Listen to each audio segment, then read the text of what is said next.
The invincible armada. Across the void of space, they came like shadow and thunder. The Megraxian Empire, conquerors of 1,000 worlds, devourers of civilizations. Their warships, vast obsidian monoliths carved with ancient runes that pulsed with violet energy, moved in perfect formation. For 3 standard cycles, they had expanded unchallenged through the Orion Arm, leaving only ashes and subjugation in their wake.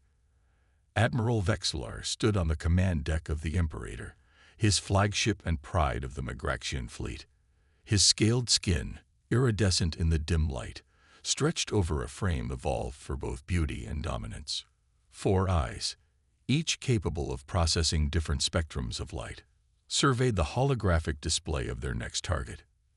The human colony on Proxima b has been silenced, reported his second-in-command, Krell. No survivors, as ordered. Vexillar's mouth curved into what passed for a smile among his kind. How many does that make now? 7 colonies in 14 days, Admiral. No meaningful resistance. And what intelligence do we have on their homeworld? This, Earth.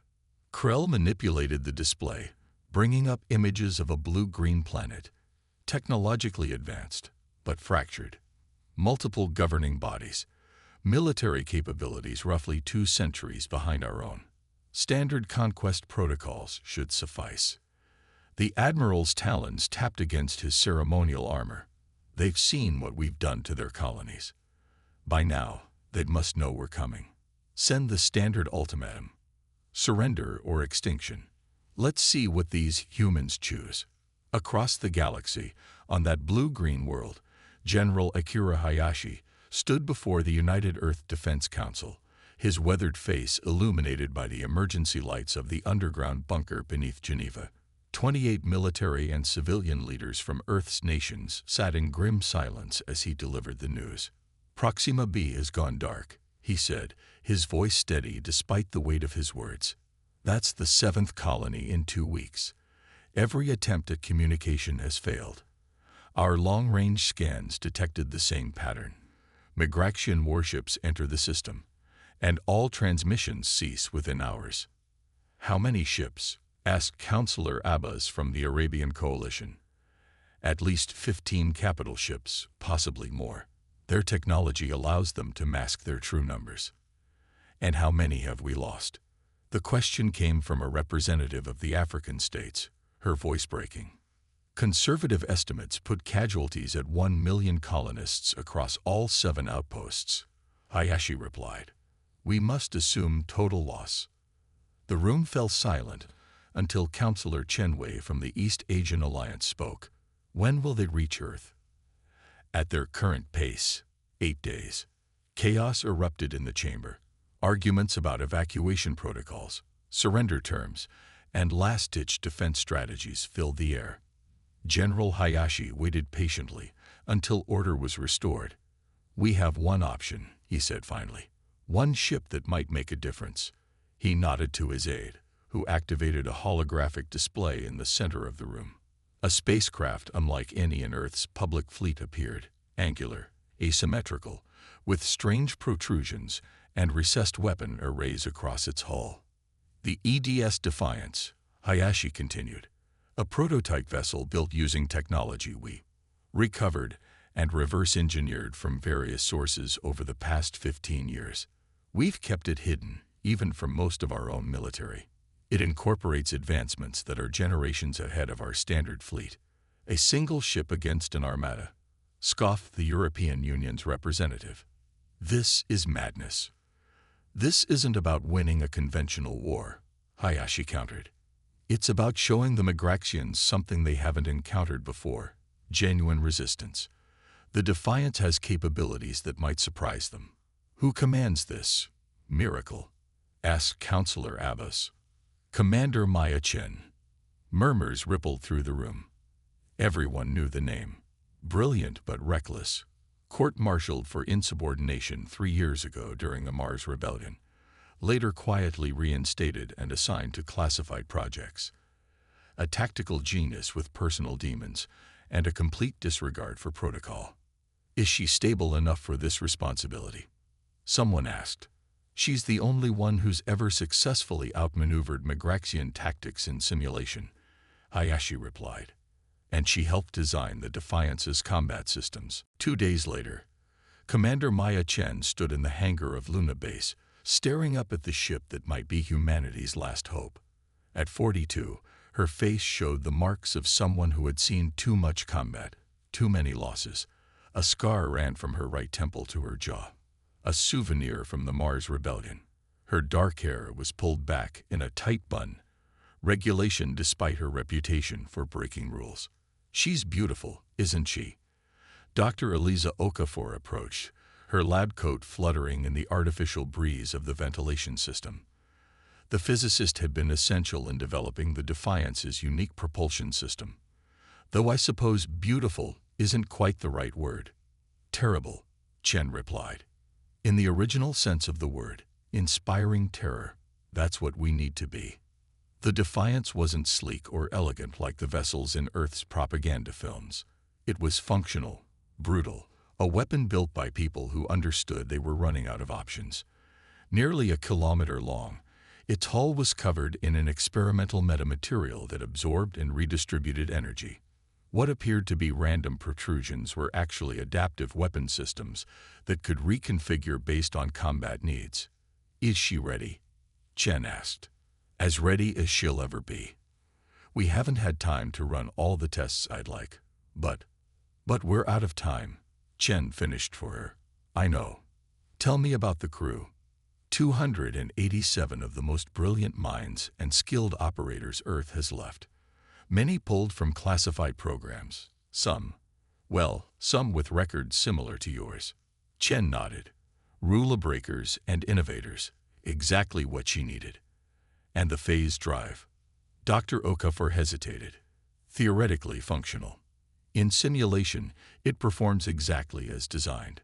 But we've never actually tested it in real space. Correct.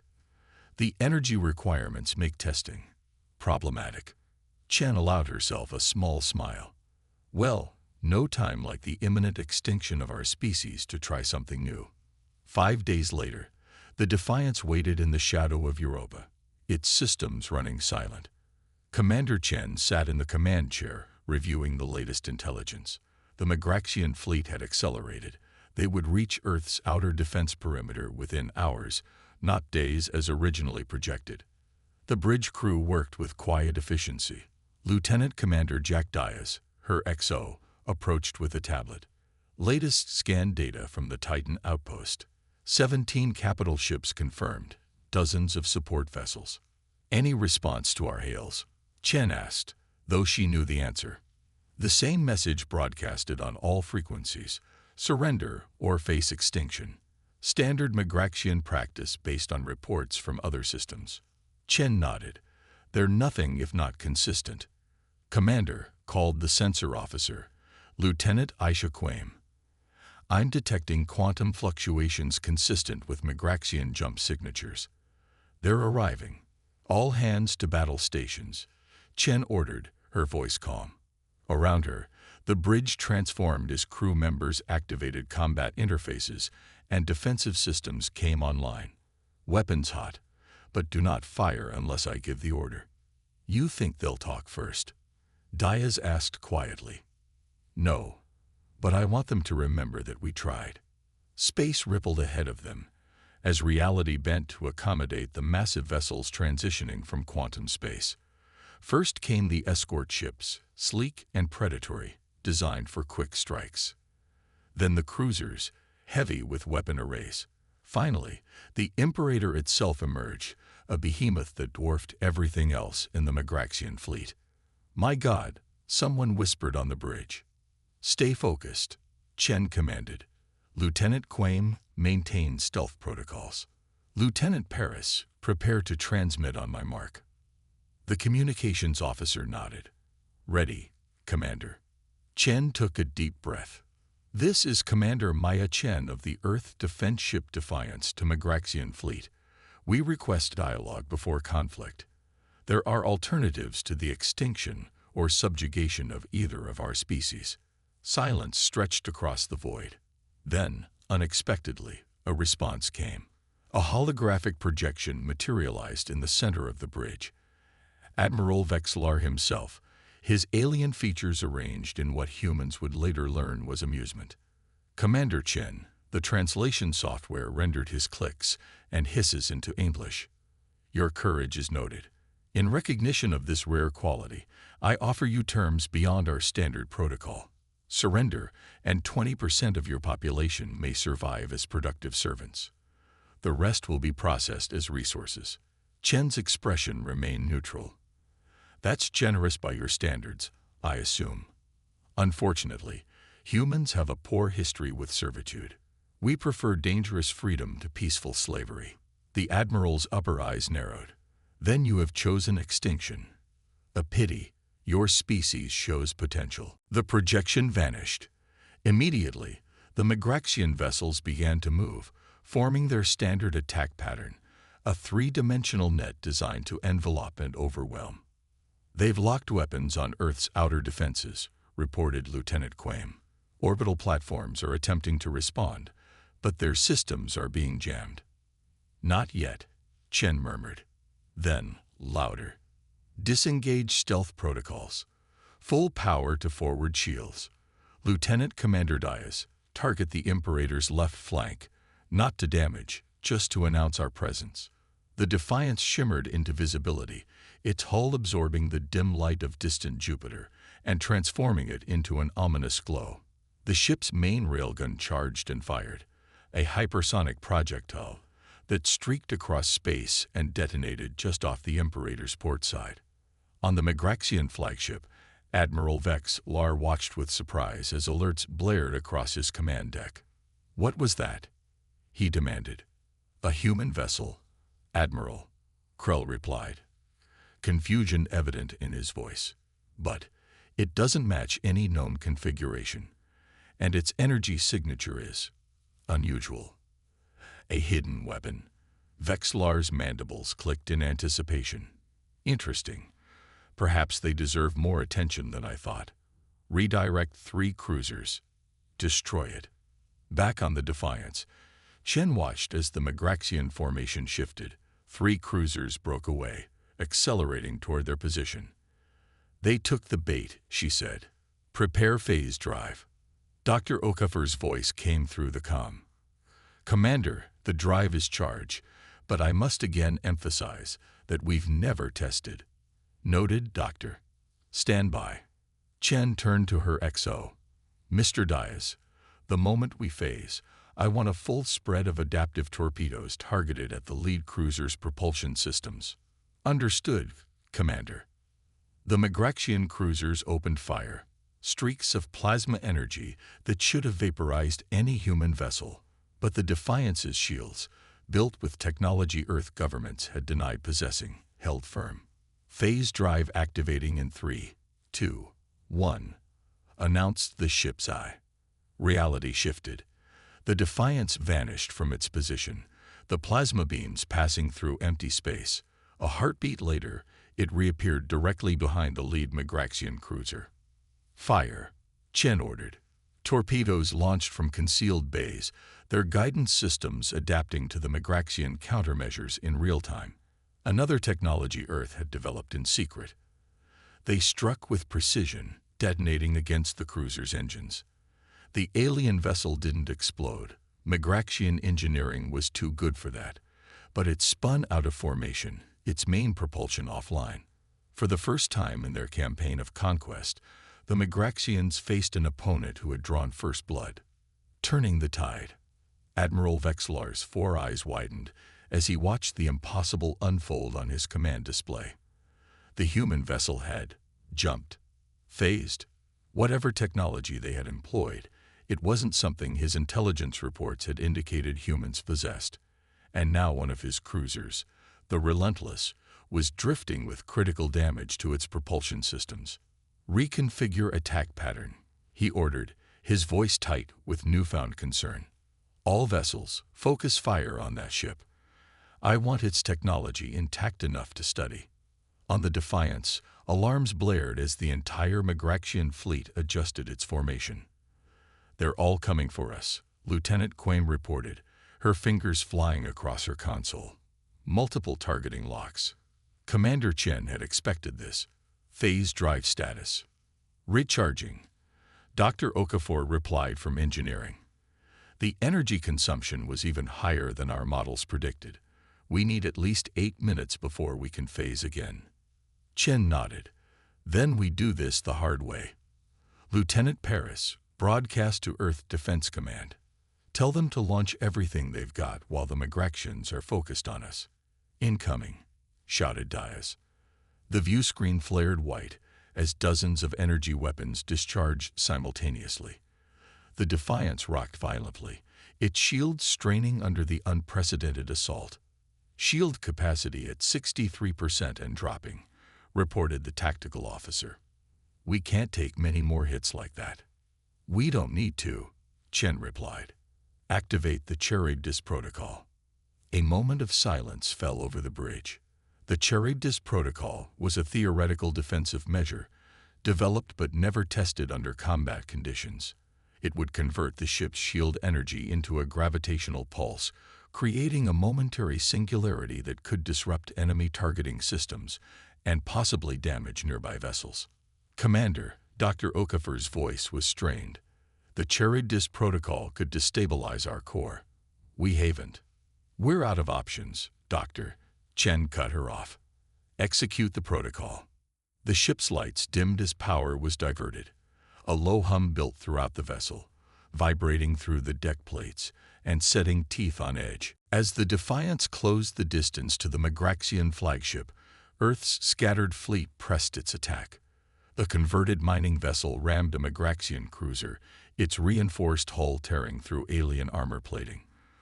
Fighters darted between larger vessels, launching precision strikes against vulnerable systems identified by the Defiance's earlier scans. It wasn't a coordinated assault. Humanity hadn't had time to plan one. But it was fueled by the desperate courage of those with nothing left to lose. On the Imperator's command deck, Vexillar felt something he hadn't experienced in his centuries of military service. Doubt. Admiral. Krell's voice was urgent. The human vessel's energy signature is becoming unstable. Readings indicate a potential spatial rupture. All non-essential personnel, evacuate the forward sections. Vexillar ordered. Divert emergency power to forward shields. The distance closed. 3 kilometers. 2. 1. Now, Doctor. Chen shouted into her comm. Dr. Okafor, her hands steady despite everything, executed the final command. The phase drive's containment field collapsed, but instead of destroying the ship from within, the quantum energy was channeled through specially repurposed emitters. It erupted from the Defiance in a wave of twisted space-time that engulfed both vessels. For a moment, reality itself seemed to bend and warp. The space between the Defiance and the Imperator became something else. Neither normal space nor the quantum realm the phase drive was designed to access, but something in between. Matter flickered in and out of existence. Energy patterns that defied known physics rippled across both ships. When reality reasserted itself, both vessels were changed.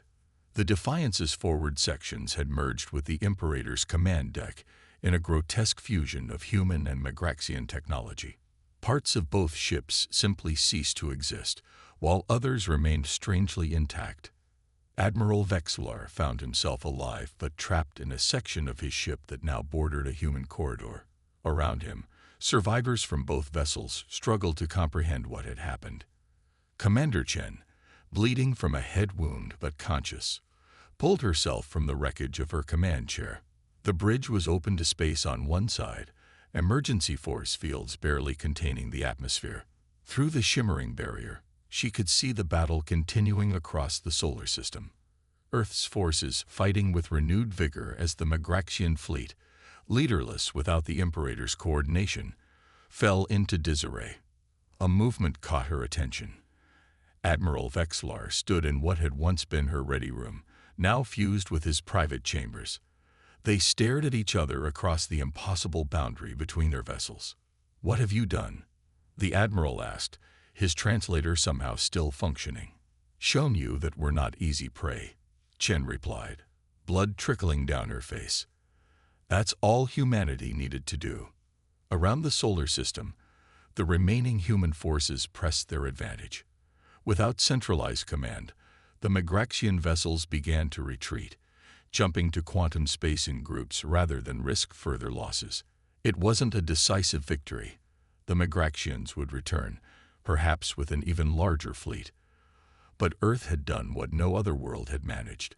It had bloodied the invaders, had forced them to reconsider the cost of conquest. As rescue vessels approached the fused remains of the Defiance and the Imperator, Commander Chen looked once more at Admiral Vexlar. "We'll be ready next time," she promised. The Admiral's alien features formed what might have been respect. "Perhaps," he said, "there is more to learn about your kind than we thought." Across the stars, word began to spread. The invincible Armada had been turned back. Humanity had stood against the storm, and though battered and bleeding, they remained unbowed. For worlds living under Megraxian oppression, it was the first glimmer of hope they had seen in generations. The resistance had begun. The effect was immediate and dramatic. The nearest Megraxian vessels careened off course, their precision formation shattered. Two smaller ships collided, their hulls crumpling against each other. The larger cruisers struggled to compensate for the sudden gravitational anomaly, their weapons firing wildly into empty space. On Earth, General Hayashi watched the sensor feeds with a mixture of awe and desperate hope. The Defiance was doing the impossible, not winning, perhaps, but disrupting the Megraxian attack pattern enough to create an opening. "Launch all reserves," he ordered. "Everything we have. The Defiance has given us our only chance."